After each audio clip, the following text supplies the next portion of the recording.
if you do that, we'll have a problem. It's incredible that people mispronounce your name. It's not like you don't encounter Cedrics in your day-to-day life. You know, I think that every time someone does it incorrectly. My good friend John Fiorello, his last name is butchered, and it's spelled phonetically. It's exactly how you would imagine. There's no weird vowels or reorganization of consonants. It is exactly what you would think, and it's still John Fiorello gets brought out all the time. Let me tell you this. See, you have a very simple name in Patrick Sullivan, so you don't have to go through the perils of having to say your first name and then spell it immediately so that no one starts it with an S or ends it with a K. That's just unbelievable to me. Yeah. And I was mistaken looking over Bobby's list here. There is 16 one-drops. He also has 4 copies of Boros Elite alongside Soldier of the Pantheon, Judge's Familiar, and Dryad Militant. So a very aggressive list. Some of these lists only play, 8 one-drops. They're playing a lot more 3s, especially the list that splash. They're going up to things like Zaffler Necromancer. But Bobby, very aggressive in this tournament. We'll watch the matchup between Birmingham and Kincey in just a moment. Mono Red Aggro versus Boss Slide. We felt that Mono White Aggro might be a pretty good place to be if you want to be Boss Slide. I'm actually a little bit surprised to see Boss Slide sitting at 5-1 right now, just because the format here and the metagame in this room is not great for this deck. Well, there's a lot of people who just assume that people will do the hating for them. You know what I mean? How many tournaments have you played in with a deck where you were worried about particular sideboard cards and you didn't play against them over the course of the day because your opponents were saying, well, I thought that other people would do the work for me? Quite a few. Nothing stands out in particular, but quite a few. I definitely agree with you on that one. And it looks like so far, if Lauphiette is able to just continue dodging all the hate cards, he might be in a good spot for the top 8, but we'll see, because from what we've seen analyzing sideboards and deck lists this weekend, people are not messing around trying to beat Boss Slide. And still, to me, even though I think the deck is quite good, it's a deck that I don't think can really overcome substantial hate. Yeah, it's an issue with all red lists to some degree or another. Tom's is so extreme that it's just not that robust against these kind of sideboard cards. Synchron Crusader going to start things right away here for Kincey, so unveiling exactly what he's up to on turn 1. There are no mysteries. A Soldier of the Pantheon here for Birmingham. We'll see if he has interest in trading right away or if Kincey will even give him the opportunity. See, there is a Madcap skills over there after all. This is a great Madcap skills turn. It's 5 damage, or 4 rather, plus 1 more, unless Bobby wants to trade, which is not that exciting of a trade here. Yeah, and there is your trigger for Heroic. And as you mentioned, it's a trade if you like it to be. Now, blocking there, of course, will not happen, but would the Soldier like to block the other Soldier? Of course, Pantheon in front of the Akron Crusader Soldier, and it looks like the answer may be a resounding no. Yep, this is what Tom's deck does. It shakes out the bottom of the trash can looking for its cards. It certainly found some last weekend. A plains here for Birmingham. Let's see what he's got on the second turn of the game. Looks like someone may be under arrest here in just a moment. Now, Azorius Arrestor is a little bit on the mopey side, but Ben Lundquist has been a pretty loud advocate for this card. I especially like it in the 1-drop dense list because Imposing Sovereign requires you to play it and then your other stuff. So if you're playing 3 drops, that makes a lot more sense. If you're flooding the board with 1-drops, you'd rather play all those first and then Arrestor or whatever your opponent plays to block after the fact. Yeah, the big creature, the Pulachronos, for example, and push through some damage. And this is a spot where Azorius Arrestor is significantly better than Imposing Sovereign would have been. And the big question is, how aggressive do you get here if you're Birmingham, or are you just trying to trade early and often? We saw the Arrestor target and detain the Akron Crusader and then an attack there with the Soldier. So what that means to me is that there's no interest in trading with that Soldier token. I think that's one of those matchups where Bobby should be looking to trade unless the gulf in card quality is just too high. Trading a Crusader token for your Soldier to Pantheon just can't happen unless you're about to die or whatever the case. But I think he's going to want to be erring on the side of trading, but not quite at that stage or against a card of that low of a quality. Another copy of Akron Crusader going to hit the battlefield here. Birmingham going to play a 3rd land. Looks like we're going to have a Judge's Familiar hit the battlefield. And now a Soldier of the Pantheon as well. And I think there's a Brave the Elements here in Birmingham's hand as well to be able to make sure that nothing goes wrong on this turn. If Kincey gets too aggressive here, the game may just end for Brave the Elements. Absolutely. An Alpha Strike here means he loses everything. And this is a Legion Loyalist. And this makes you want an Alpha Strike. Oh, yeah. He's playing it before combat, I'm assuming, with the intent of attacking with everything. Brave doesn't quite get everything, and maybe some points of damage are taken, but this is still an excellent spot for Bobby. Oh, it's time to do some blocking. You see, Madcap skills will require a double block. So as you mentioned, you won't get everything, and there are 2 blockers there. Soldier going to go here, and Arrestor going to go there. Of course, all those creatures are going to get first strike, trample, and can't, of course, be blocked by token creatures. None of them out there right now here for Birmingham. But this Brave the Elements does make things really ugly, and protection from red is quite good in this situation. Kincey will have some mana, a little Rubble Belt Maka action, but that's just to keep his creature alive. And he gets to deal a fair amount of trample damage in this spot too, which is nice for him. But this is still a great block for Bobby. So 2 blood rushing in this situation, and we'll push through some damage. Yeah, it's not so bad. Given that Bobby had Brave in a board that was this gummed down, it's surprising that Kincey didn't just lose the game outright. You know, the 2 Makas are saving him here. So you see both players going to figure out the trample damage, what's going to be dealt, what's not, all that good stuff here. And after the dust settles, we will have updated life totals and, more importantly, an updated board state, because some things are going to leave here in just a moment. Well, it looks like only a Crone Crusader is dying. The second copy. Yeah, it's not a bad exchange. Everything else is still around. Now, Kincey is still going to have his work cut out for him here to deal the last points of damage, but he didn't lose everything, which is what's important here. And the dust does settle. Birmingham's going to go down to 5. But Kincey, I believe only 1 card, maybe 2 left in hand. You can see in Birmingham's hand, he does have another copy of Brave the Elements. So pretty good draw here for Bobby. I think there's also a Path of Bravery over there, which could gain a bunch of life, but may not have the time to actually do that. Here's a Boros Elite. We've seen a lot of Path of Braveries in this tournament so far, too. More than your average Open Series tournament, that's for sure. Didn't expect to see this many. Kincey draws a card, 2 cards in the hand right now. Of course, this slide deck puts most of its cards on the table by turn 3.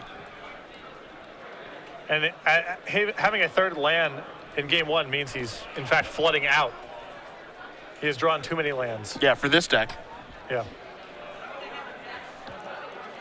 Hoping to draw more than 2 or 3 lands, not likely to happen. There's another copy of Crone Crusader, and simply passing the turn back will Birmingham. I think that Kincey may have sniffed out a second copy of Brave the Elements there. If he's not, that's a really attractive board to attack into with your Legion Loyalist. If he's not attacking, it means he knows that something's up. Kincey takes a draw right now. He's at 18. Birmingham sitting at 5. 2 copies of Brave the Elements and a Path of Bravery. So right now he's just looking for a land, I think, so he can cast the Path of Bravery and start attacking a little bit. Yeah. Not a ton, but a little bit. I think last turn maybe it would have been possibly correct for Bobby to send in, say, just the Judge's Familiar.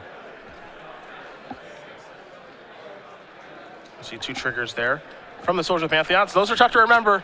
I'm guilty. Yep. But Rakdos Cackler is a multicolored spell, so Birmingham going to go up to 7. And that actually matters quite a bit.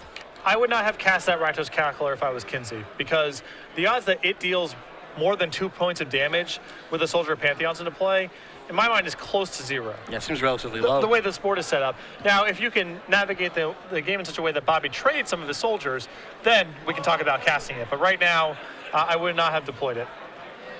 Boros Elite, the draw from Birmingham, and it's going to come directly into play. Kincey takes a draw. And I wonder if Bobby's trying to set up just a Alpha Strike in 1 turn. He's not even trying to attack right now, even though he's at 7, which is a relatively healthy life total. He has Brave the Elements as a defense here. He could have, at minimum, sent in just the Judge's Familiar, for example. Could have been chipping away a little bit. I feel like he has it in his head that how he wants to win this game is by just using Brave the Elements and attacking in 1 shot. Well, you wanted an Alpha Strike. I think you wanted it maybe on the other side of the table, but Kincey's going to send in with everybody, and we've got a Legion Loyalist Battalion trigger now. So again, every creature's going to have first strike trample and cannot be blocked by creature tokens, but that 3rd part won't matter. And the problem here, if you're Bobby, is that these Brave the Elements don't give you defense from trample. I mean, it makes sure that his board's intact, but if Kincey has the requisite pump spells to just trample over the top, these Braves that Bobby has been sitting on for the whole game won't be worth very much. All these blocks can certainly happen, but as you mentioned, these Brave the Elements, they're good, but they're not great. So there is a Brave, protection from red. Well, right now, there's 2 points of trample coming across from that, and 1 point of top trample coming through. So that's 3 damage on the board that Kincey's dealing for sure in this sequence. However, you see him going and reaching. That those 3 points of trample damage will come across, but The bigger problem right now is that everything is leaving the table for Kincey, and now it might have to just be running burn spells. And we know that Ross does not play a lot of those. Yeah, some shocks, some lightning strikes. And if it's Searing Blood, then the Brave the Elements that Bobby has in his hand also protects him. Here's a great situation for Path of Bravery. Will it pump those creatures right now? No. Will it gain a bunch of life? Absolutely. This is good enough. I mean, the door is now shut. Kincey's going to die in 2 strikes, and there's no way he's dealing 9 on the way back. +6 is going to put Birmingham up to 10 from Path of Bravery. And Kincey knows that the writing is on the wall, and he will concede the game. So Bobby Birmingham, with mono-white aggro, a deck that we have not seen a lot of, going to win game number 1 here over Boss Sly. Building up the board, Brave the Elements is a really powerful tool. Allows Bobby to kill Kincey potentially out of nowhere, or blows up Kincey if he makes an alpha strike. And we saw, certainly the second thing on display in that game. It's time to take a look at the sideboards here. We will start with Kincey and the Boss Sly deck. You've got 3 copies of Eidolon of the Great Revel, a Mutavault, 2 copies of Magma Spray, a Harness by Force, Mizium Mortars, a Searing Blood, a Seismic Stomp, 4 copies of Skullcrack, and a Lightning Strike, very close to what the boss won his Invitational with. I think that the additional removal spells that are cheap, those are coming in. I think the Seismic Stomp as well should come in this matchup. You see Bobby was very effective at gumming down the ground, so I think Kincey's going to be in the market for that kind of effect as well. What do we see on the other side? 2 copies of Reprisal, 3 Glare of Heresy, 3 Rootborn Defenses, a Deicide, 2 Banishing Priest, a Celestial Flare, and 3 copies of Gift of Warzova. Surprisingly light on action in this matchup. I would have anticipated at least a couple copies of Fiendslayer Paladin being in Bobby's sideboard here. As it stands, I think he's going to bring in the 3 copies of Gift of Warzova. That could be powerful enough to win the game, but it's much more risky post-board when theoretically Kincey has access to more copies of Searing Blood and Shock, and Bobby doesn't have creatures big enough to target. It would be one thing if he had, Bramaz or Fiendslayer Paladin or a pretty safe and stable source of targeting, but Gift is always going to be some amount of risk. It seems like a difficult matchup here for the Boss Sly deck. Well, he can get underneath, and Legion Loyalist is a great tool that Kincey has, but Brave the Elements, if the board gets congested, is just a huge, huge problem for Boss Sly. Well, both players are going to go to the drawing board here and take a look at their sideboards. They'll shuffle up and deal in just a moment, but we do have a moment. We will talk about one of our newest promotions, SCG Game Night, coming in September. Yeah, again, you can see on the screen here, happening every Wednesday night. We're sending out prize kits with 2 pins and 8 foils. We're going to be switching that up every month. This is supposed to be a more casual-focused event every Wednesday night. Stores have full discretion to run whatever format they want. If you want to run more drafts, standard tournaments, legacy tournaments, that's fine. Even if you want to run formats like Commander or Two-Headed Giant, that's fine as well. You can manage ordering these kits the same way that you manage requesting IQs and everything else through Star City Games' organized play department. So stores get on board with this, and players, make sure to ask your store owner or tournament organizer to bring this to your area. We try to make it easy. StarCityGames.com/game night or game night at StarCityGames.com for your emails. It should be fun coming every Wednesday starting in September. Yeah, great. More local play support. Star City is great at providing these regional events, opens. IQs kind of count because they draw in a larger crowd. They're more competitive. The invitationals, obviously, we want to make sure we're doing as much as we can on the grassroots level as well. And to that end, we're introducing Wednesday Game Night coming in September. Looking forward to it as these players will shuffle up. Get ready for game number 2 here. Again, Bobby Birmingham winning game number 1 over Lauphiette Kincey. Mono white aggro. Birmingham started this tournament 5-0, lost last round. But we haven't seen mono white or white-based aggro decks for some time now. It seems like the cards are there. Not sure the power level is the highest, but the cards are there to make a competitive deck. There are some decks that can't beat Brave the Elements plus a board. Yeah. When those decks are prevalent, white is a fine choice. The Boss Sly is one of those kind of decks.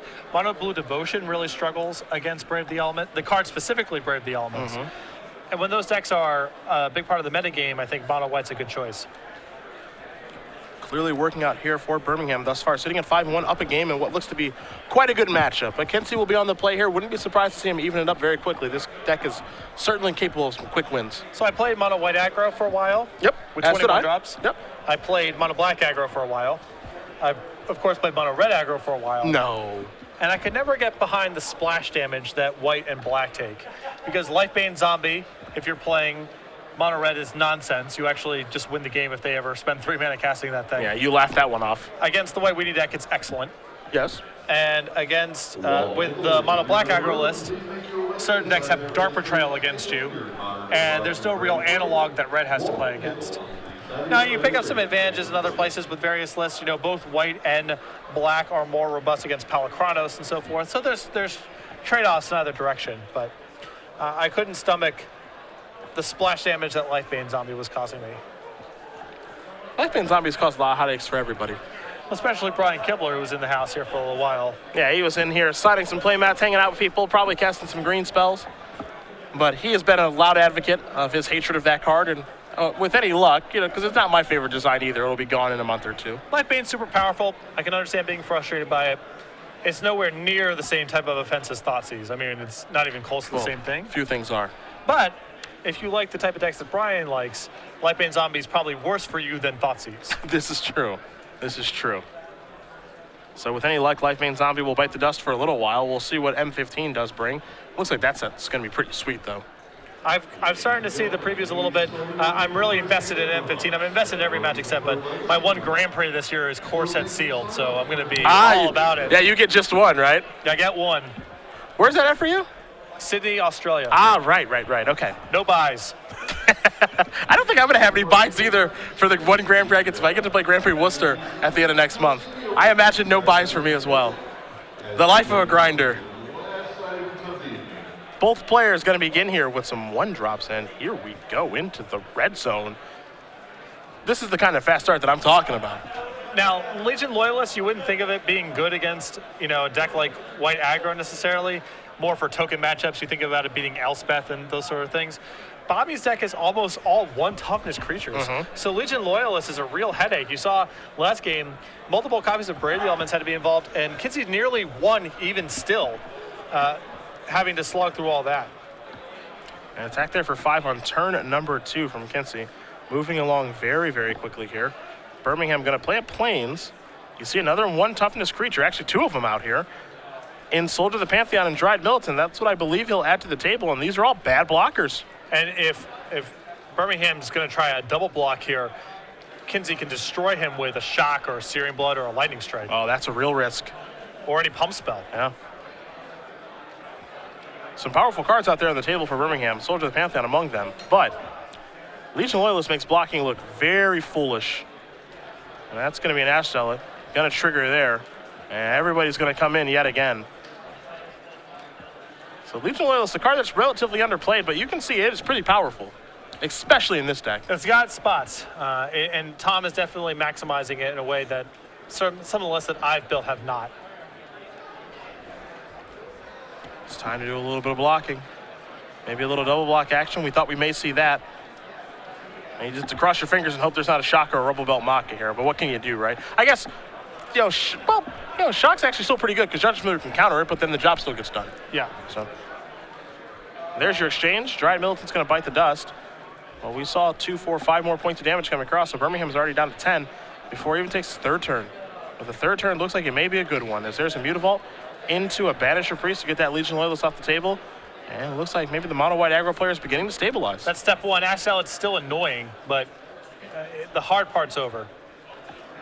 See, Kincey's going to untap the permanents. There's a 4th land. That's the last thing he wants. He wants to stop on 3, and sometimes stop at 2. And in comes Ash Zealot. Looks like Birmingham has no blocks, so he's going to go down to 8. Bobby will untap and take a draw here. A couple of lands over there. Actually, just quite a few. I think he's got one more spell, and that's going to be a Judge's Mirror. The last 2 cards simply are lands, but there is a Mutavault among the row.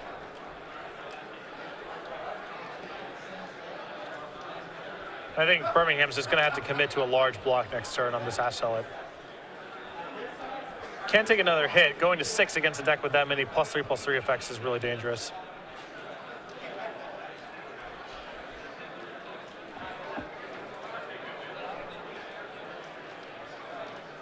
And now a 5th land there from Kincey. Not an ideal draw. I mean, a great start.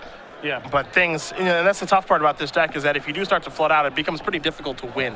Not a lot of power in the deck. Yeah. And one of the cards that can get him out of this spot is Legion Loyalist, and 2 are already gone. Looks like we're going to have some attackers here. Azorius Arrestor took down the Ash Zealot, so it doesn't worry about that blocking or attacking on the next turn. So it can start to chip away a little bit. It says, I want to do it with just a couple of 1 toughness creatures. Leave my Banisher Priest back on defense. And I think that if I'm Kincey here, I'm putting the Denizen in front of the Soldier of the Pantheon. Because he's going to wait 1 more turn. And Denizen's not going to get much better moving forward. Yeah, and you have Cacklers in your... If you still have Cacklers in your deck, I think you need to block. Because if you draw a Cackler with the Soldier in play, it's just too bad. And there is an Eidolon of the Great Revel. A card that is fantastic in this matchup on turn 2. I can imagine it winning Kincey the game if it had showed up on time, but it seems like it might be a little too late now. Well, with an Assault on defense, Birmingham can't really attack. And all of his spells are going to trigger it.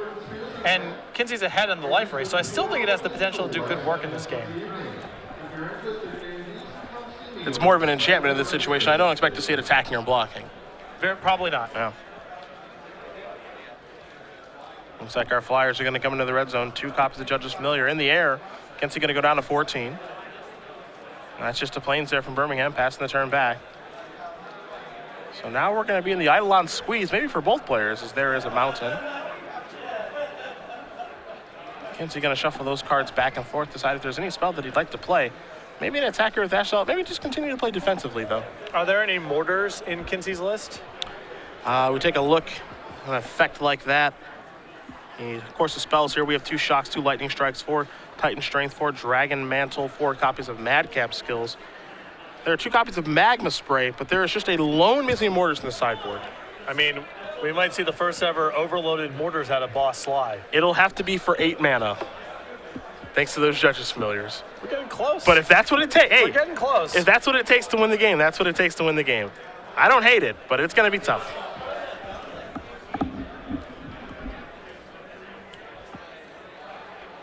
We'll see if there's going to be any attacks from Kincey, and just reluctantly going to pass the turn back over to Birmingham, who's going to play another Mutavault. Mutavault's about the best draw that Birmingham has at this point because it's a creature that doesn't trigger the Eidolon. Many say the best card in Standard. Here's another situation where it looks fantastic. That's gets my vote still.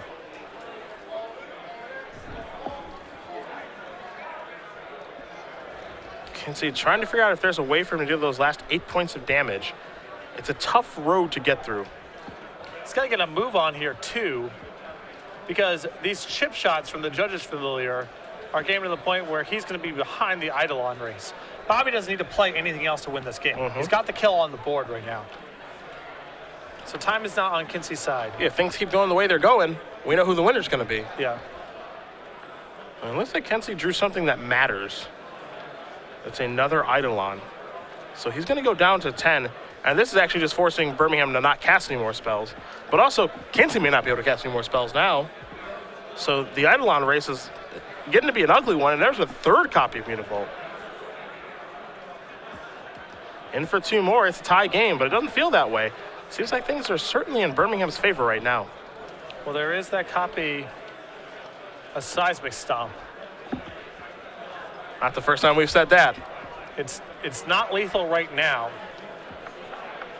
And Kincey can't cast a creature and Seismic Stomp at the same turn.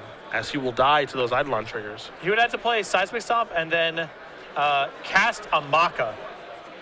That would get it done. Or just Blood Rush the Maka. Anything will work, but yeah. It all revolves around Seismic Stomp, is what you're saying. That's the starting point. And this assumes that Kincey even boarded it in. Creatures without flying can't block this turn. The M14 staple. If there's an outside the box way to win a game, Tom Ross will find it with an aggro red deck. Yeah. I can promise you that.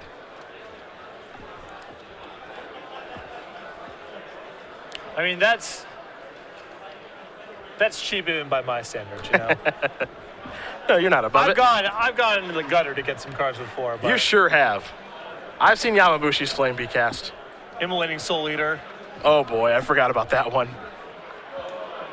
The thought process behind that one was good. I don't think it worked out the way it was supposed to. Did not. That was your way to beat Spellscut, I think? No, well, it was good against Spellscut. I was more trying to beat Timely Reinforcements. You cast it on 2, and then 3, you just jam and put yourself lower. Ah, right. You do yourself infinite. Yeah. So you're on, you're on, 4 and they're on 5, and then you can probably win the game from there. Well, I'd hope so. I would hope so. Didn't end up being very good. Hey, it's all about having a strategy. You gotta try. You gotta at least try. Or play the deck with timely reinforcements in it. That's one way that you could lean. I'm just saying. And mounts in here from Kincey. He's sitting at 6, Birmingham at 8. Gonna go reaching for a spell. Gonna slide things across. So you have to imagine this is a creature. It might just be a madcap skill. Does he have the stomp? That may get the job done. Yes! It is rather seismic in here. Kincey gonna go down to 2. Judge's Familiars can't counter that. Ground creatures can't block. We're in the red zone here for 1, 2, 3, 4, 5, 6, 7. Oh my goodness. Seismic stuff. My goodness. Yes. Bobby can't believe it. He doesn't want to pick up his permanents. Yeah, he wins. Lauphiette Kincey's going to tie it up. We're going to go to game 3. And if that was a card that was on his radar, he could have been attacking a little bit differently there, leaving one Judge's Familiar behind, maybe attacking with different stuff. Mm-hmm. That stomp was rather seismic. It was what the doctor ordered. I mean, going to 2 with an Eidolon in play to attack for exact lethal with a bunch of commons that's just the perfect boss Sly win right there. That's how you draw it up. That's how you draw it up. Your opponent can't believe what's happened to them. They're looking down the life total, looking back at the board, looking down their life total. That's a dream come true. Having flashbacks, significant childhood moments, first kiss, How did this happen? All the memories are rushing back, Like, are we seriously shuffling up for a game 3? Oh, yeah. Oh, you better believe we are. Yeah. Lauphiette Kincey able to tie things up here with Boss Sly over Bobby Birmingham playing mono white aggro. We'll see if Birmingham wants to change anything. Same here with Kincey. Maybe some few cosmetic changes. Since, being on the play versus the draw is much different for each one of these decks. For sure. Especially, it's always different for Brave the Elements decks. All you want is to get out in front of the board and then protect your action with Brave or make Kincey's alpha strikes really bad. So being on the play is a huge deal for Birmingham. Now, of course, we were talking about Boss Sly and the ability to win with Seismic Stomp. We, of course, have to mention the boss himself, Season 2 Invitational Champion. Yeah, well-deserved. And for CVM there, well, truthfully, that picture's never going to get old. Him taking a bite out of crime there. Just a ridiculous human. Yep, beard, a splendid beard, salmon-colored shirt. The only thing that covers that beard is actually just that plaque. Yeah, just a iconic shot of 2 of our favorite players in the Open Series. But again, CVM, one thing that eludes him is one thing that Tom Ross does have, and it is a player token, his likeness on a card, and it's a pretty great one. Well, CVM's got his, the Star City run, the tokens. I suppose that's true. It's not quite the same thing. There's more prestige in an invitational token. We can't, it is what it is. And what a token this one is. Tom Ross is your poison counter. 10 of these is what you're looking to give your opponent to win the game. Tom's done that many a time, and we've watched him do so. Worked his way through the Invitational with Blue-Green. In fact, has made top 8 with the deck as well. Back-to-back Invitational top 8s. He top 8'd the first one in Charlotte, second one in Columbus. I think is a pretty safe bet for the third one as well. It's crazy how fast Chris can get these turned around. Yeah, I was surprised. I did not expect to announce this weekend, let alone yesterday, where I found out that Tom Stoken was already ready and done and ready to, show off this weekend for the show. I mean, it's got to be produced in a digital medium. There's no way that it's hand-drawn and turned around that fast. I don't believe it. Yeah, she's also pretty good. No, you can be as good as you want. I don't know how you get something like that turned around in a few days. Yeah, I expected next week in Portland for us being able to talk about it. But when you can get these is in July at the Baltimore Open, the 19th through the 21st. So that should be fun. I know a lot of players are looking forward to getting these, and I actually want to have my hands on one because, even though the artwork's cool, it's not the same when you're actually holding one. Yeah, it's different. Yeah. I wouldn't know. Well, you're never going to have one. That's in the contract. That's in the contract. Make sure that you never have a token. Though, let's imagine that you did have one. What would it be? I don't know. I would have to have it offered to me first to really. Well, let's imagine that I am offering it to you. What would your token be? Earlier in the year, I would have definitely taken an Assemble the Legion token. Yeah, that card stinks. So you have to pick again now. I'll think about it. All right. Look, I want Assemble the Legion to be good, but it just lines up so poorly against everything. Oh, it has Moment of the Sun. I just mean a Boros Soldier token is what I would be looking to be. I could see you giving some beatdowns with a shield and a sword. You don't really strike me as a 1-1, though. No. You strike me as a 2-1. A little more aggressive. A little more aggressive. I think people realize. Plus, you've cast so many 2-1s for 1 in your day. Yeah, yeah. All sorts of drawbacks. Can't block. Has to attack each turn. If it gets blocked, they get it. If it takes damage, you take that much damage. If it takes damage, you take that much damage part 2. Let's not forget about Echo. Yeah, I imagine Echo. you cast the Goblin Patrol at Tiber 20. Got to pay for it a second time. That was a thing. Oh, those red 1-drops. They are really something. Sometimes there's ones that are all upside, like Grim Loftmancer, but those are few and far between. Yeah, it's pretty rare. Yeah. Mod Fanatic, all upside. Oh, man. Remember that was like the best red 1-drop ever? When damage used to stack many moons ago? Still quite good. Still underrated. People response to the damage on the stack rule changing was way too knee-jerky. They're like, well, no, I can't play with Giant Growth anymore, and I can't play with Mod Fanatics. Well, no, all those effects are still, they're fine. Yeah. They're worse, but they're fine. They're just not completely absurd anymore. Right. That's all. Looks like Birmingham's going to take a mulligan. Kincey happy with the starting 7. So the boss slide player at the ready, maybe ready to move on to 6-1. If you wanna go back and look at, people being wrong about new things, go back and read the forums for we've just changed the damage on the stack rules. It does not age well. No, not something good to look at. Sometimes you end up on the wrong side of history. That's a thing that can happen to you. The one that I always look at is Cavern of Souls ruining Magic, which oddly enough, we're still here. And actually, Magic's, I would argue, been more fun since Cavern of Souls got printed. I'm inclined to agree. If only someone could have seen this happening. Whatever. 6 cards coming here for Bobby. Whatever. There's a Boros lead among them. The question is how many lands. Looks like there's at least 2, a Plains and a Mutavault. There's your Plains, and that is a Boros Elite. That would be you. That's just a picture of you. Fire Fist Striker. That's me. I think if you're more of an elite Boros mage, but you would know better than I. Oh, you just mean... That's okay. you. That's you in that costume. I don't know. I think it might actually be a female on the art piece, so that's not specifically me. If you mean name, then yeah, there's an argument. Yeah, the name. You're Okay, the sure. Boros Elite. Sure. Here's a Rakdos Cackler. Technically, I suppose that cannot be you. You can't be in 2 places at once. Right. So, Paul Rietzl is the Boros Elite. I'm the Boros, whatever. okay. I suppose that makes sense. A sergeant? I don't really know military. Yeah, I don't know rank. rank. I don't know rank. You can just be the battle shaper for when you finally get out of shape. Oh, okay. We'll make you a big. You'll have a good ability. Okay. I'll take it. An attack here for 4. Birmingham going to go down to, it looks, to 16.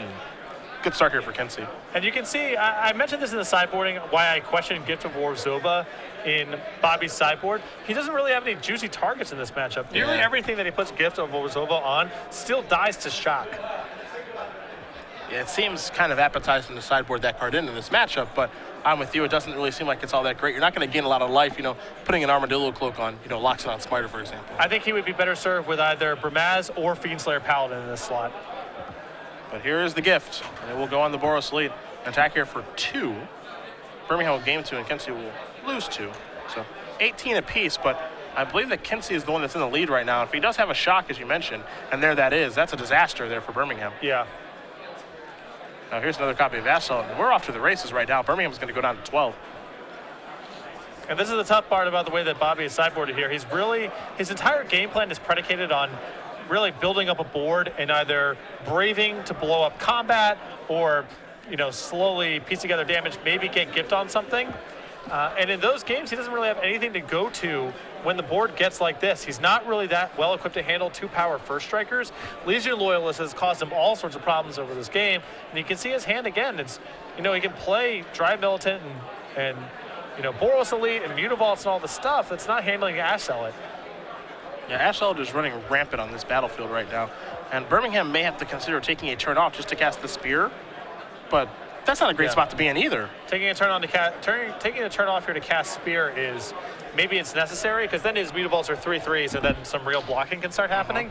But I don't think he can afford to take a turn off here, going to 6 on board, and if there's any sort of pump or removal left over in Kincey's hand, probably a lethal attack.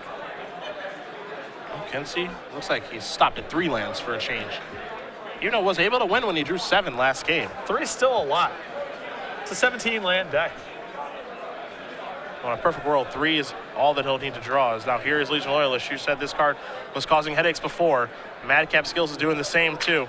And we are coming into the red zone with a whole bunch of creatures that all have trample, first strike, and can't be blocked by creature tokens. And this is a great spot for Kincey to choose to do this because he doesn't have to worry about Brave the Elements right now. There's no white mana up for Birmingham, so. Yeah, this is a situation, what's the worst that can happen? Some chump blocks. I mean, Bobby can put Mutavault and Dryad Militant in front of an Ash Zealot and kill one and trade. Other than that, he can't really make any profitable blocks. And even if he makes that block, he's still taking 8 points of damage falling to 4, and Kincey having an advanced board. I got a feeling Boss Sly is going to move on to 6-1 here in just a moment. This looks like it may be too difficult for Bobby Birmingham to overcome. I think this is really an issue of just not having the right sideboard cards for the matchup. Yeah. I understand, you know, you enchant, make your creature larger, give it lifelink and flying. That seems on the surface it would be very good against Boss Sly. In some spots it will be, but when your deck is all one-toughness creatures and the deck has a bunch of shocks and Searing Bloods against you post-board, it's very unlikely for it to work out for you. And we saw that exactly happen here. Birmingham mulliganing, being committed to put Gift on something and losing the game to Shock. And even if Kincey didn't have Shock, it's not clear how much that Gift would have done. It's only 2 points of damage a turn. Yeah. Kincey would have probably been able to weather that. Now it's time for some blockers, maybe a little double block action. Yeah, it has to start here. I mean, this is the only double block that does anything. Yeah. It's still going to take a lot of damage overall, will Birmingham. Looks like it's going to be 4, 5, 6, 7, 8. Birmingham's probably going to go down to 4. If Birmingham next turn can find a Banisher Priest and take care of the Legion Loyalist, then, you know, some things start happening. He's still under the gun. Yeah, things change, though. Things do change. Kincey will have to, of course, organize the blockers here. I think it's probably better to take care of the Mutavault, leave the Dryad Arbor, or Dryad Militant, excuse me, around. I think that I would actually do it the other way. Okay. Because it requires mana for Bobby to turn on the Mutavault, which he doesn't really have access to. And the Dryad Militant is a white creature in play, so it synergizes in the event that Bobby finds a Brave the Elements. So in general, you want to remove their white creatures when you have an opportunity to. Leave them with Mutavaults, where if Brave the Elements gets involved in something, it doesn't help the Mutavault. Okay. Well, Brave the Elements was the draw. So looks like you may have been correct about that line of play. The bigger issue is just mana. I mean, Bobby's under the gun here. It's not clear he can afford to leave up a planes to animate a Mutavault to block. Looks like we're going to see some blocks here. Not sure if there's a block that gets Birmingham out of this. We put Boros Elite and Dryad Militant in front of the Legion Loyalist. There would be 2 trample damage. So that's 2, and the National would be 4. So that looks like that's going to be a problem. So now you have to rearrange a little bit. I think all of his blocks are dead ends. I think so, too. If he double blocks the Legion Loyalist, at minimum he takes 1 if he puts Mutavault and 1 toughness creature in front. So that's 1 point of damage. Boros Elite chumps something, that's 1 point of damage. The uncontested other 2 power creature is 2, that's 4. And since all the creatures have trample, there's probably no way for him to divide his blocks in such a way to stop it. Yeah. So now here are the blocks. And yeah, I don't think that there's a way for Birmingham to get out of this situation. It's just going to be 4 trample damage always, no matter how he moves around the pieces to the puzzle. And I think it's going to come to that realization in just a moment. Sure, you can change things that way if you want, but it's not going to change anything. When trample is involved, when trample is given to your team, it's just add up power, subtract toughness, the end. Yep, that's how much is going to be dealt. And there's nothing really that Bobby can do here to save this from coming across. Now, there's a Brave the Elements, there's a Titan Strength, so that would get it done anyway, and that's going to do it. Lauphiette Kincey is going to win this match over Bobby Birmingham, 2-1. Boss Sly takes down what looked to be a pretty difficult matchup in mono white aggro, but very impressive fashion in game 2 and game 3. Yeah.